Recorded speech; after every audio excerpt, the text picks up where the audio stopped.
Good evening, everyone.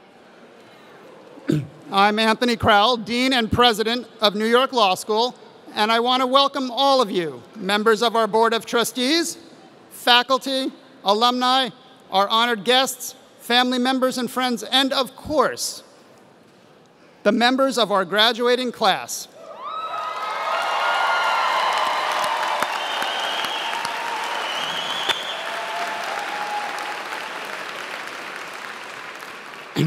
It gives me great pleasure to call to order our 123rd commencement exercises.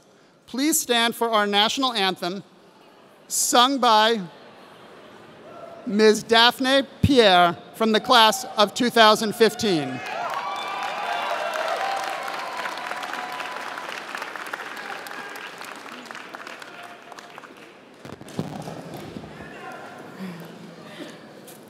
Oh, say, can you see by the dawn's early light what so proudly we hailed at the twilight's last gleaming, whose broad stripes and bright stars through the perilous fight o'er the ramparts we watched were so gallantly streaming, and the rocket's red glare, the bombs bursting in air, gave proof through the night that our flag was still there. Oh, say does that star-spangled banner yet wave o'er the land of the free and the home of the brave?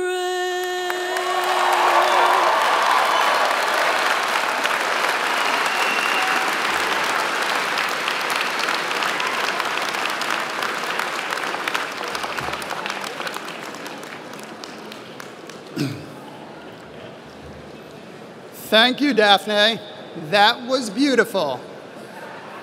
A perfect voice and a perfect presence fit for Carnegie Hall. I'd like to offer a special welcome to members of the New York Law School family.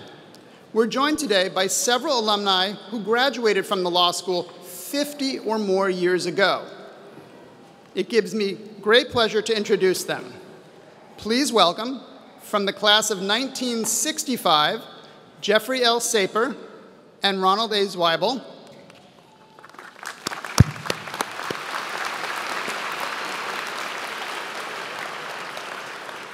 From the class of 1959, Arthur Abbey, who's the chairman of our Board of Trustees.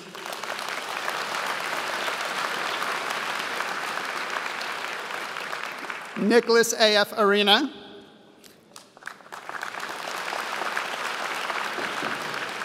From the class of 1958, Ernst H. Rosenberger.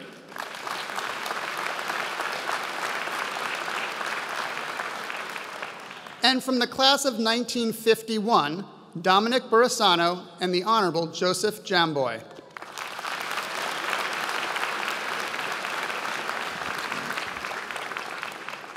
As I said before, this is our 123rd commencement, and before us, we have 338 Juris Doctor candidates, 15 Masters of Law candidates, and 4 Masters of Mental Disability Law Studies candidates. And today is a family celebration, not just of you, our wonderful graduates, but also of your wonderful families, your parents, your grandparents, your spouses, partners, children, and friends, all of whom have shared this wonderful journey with you. You are all part of the New York Law School family, and we welcome you. Graduates, please join me as we give your loved ones a well-deserved round of applause.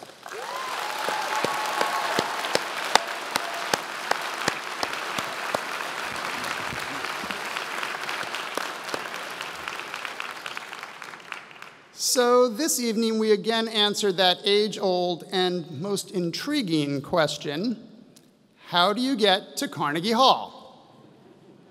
The answer? You graduate from New York Law School.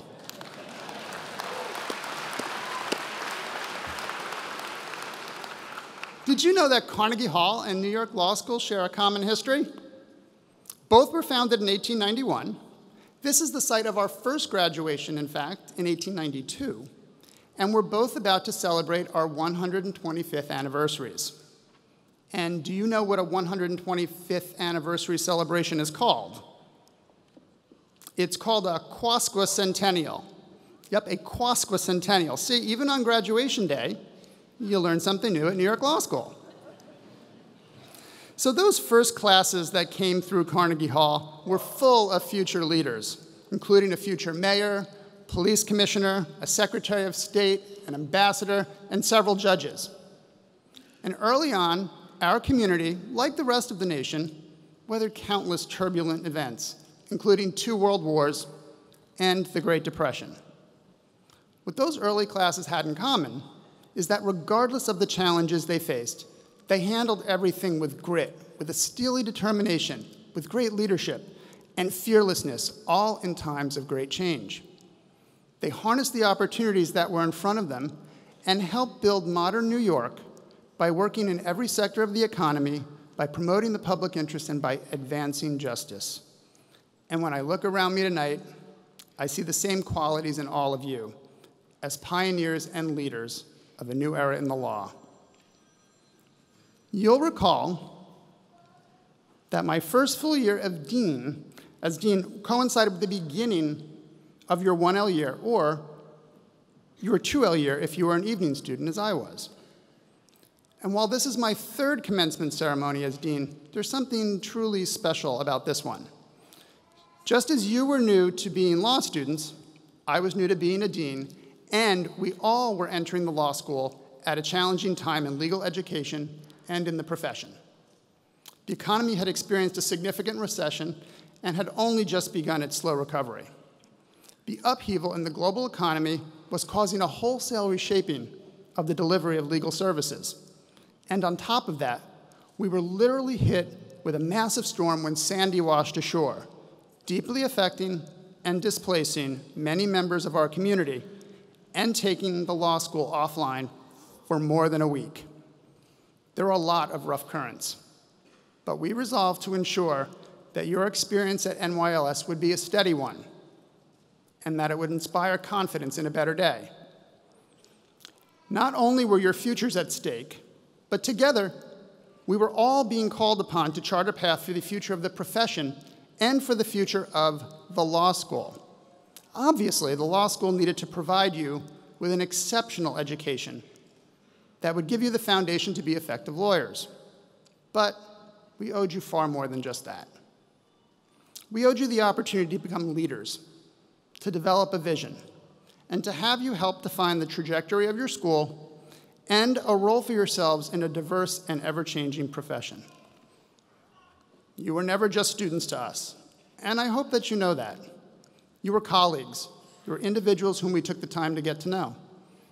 For me, I had the privilege of teaching you in my classes, of judging your moot court competitions, reading your law review notes, and strategizing with you on building your professional profiles and networks. We've broken bread together, developed our patented 185s. We've shared laughs, challenged conventional wisdom, and through it all, we made sure you had the skills and know-how to meet your goals. We told you what you needed to know, but not always what you wanted to hear. We pushed you to stretch beyond your comfort zones, to ask the deeper questions about yourselves and the law, and to understand and develop the skills to navigate and change the complex and often unjust world in which we live. And together, we created a fuller identity for our institution as New York's law school. Now, this meant far more than our physical location or street banners in Tribeca. Rather, it identified our collective understanding that New York is the global pace setter, a place where you lead by example and hold yourself accountable. Nowhere else on earth can provide such a backdrop to learn more about the intersection of law, economics, and humanity than on these city streets. And we built many new opportunities to get you out there to experience it and apply the law at every turn. Now, when I look out at you, I feel such an enormous pride in all of your accomplishments, and I can only imagine how proud your parents and loved ones feel. They should know that you are pioneers who have helped shape how the law will be learned and practiced in the future. Because of you, the future of our profession and the future of New York Law School are very bright indeed. You have the same grit, the same determination, the same leadership, the same passion for justice, and the same fearlessness as our first graduates.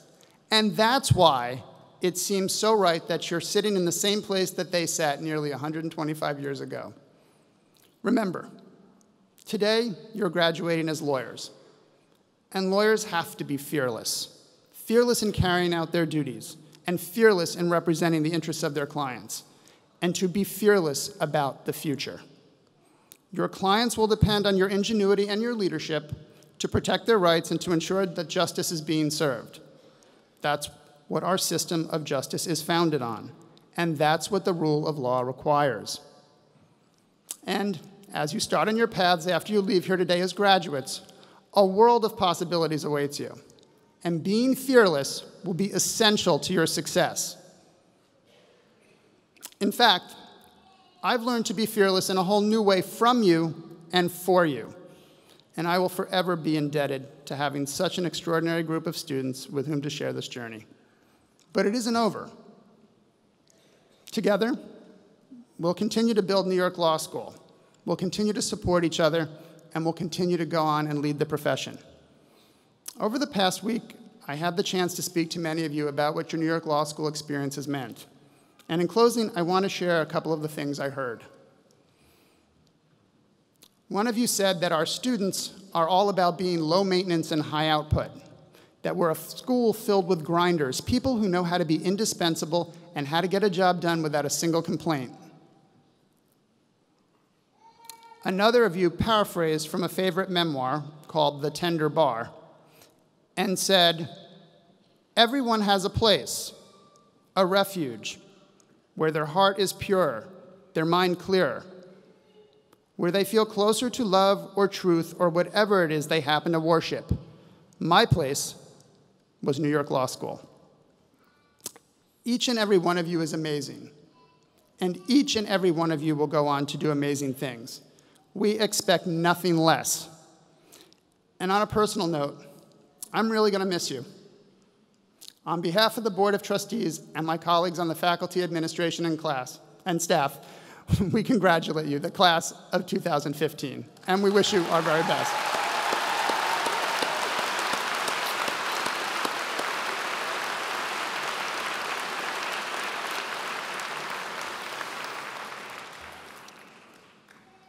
And now I'd like to invite Associate Deans Deborah Archer and Camille Broussard to begin today's ceremony with our award presentations.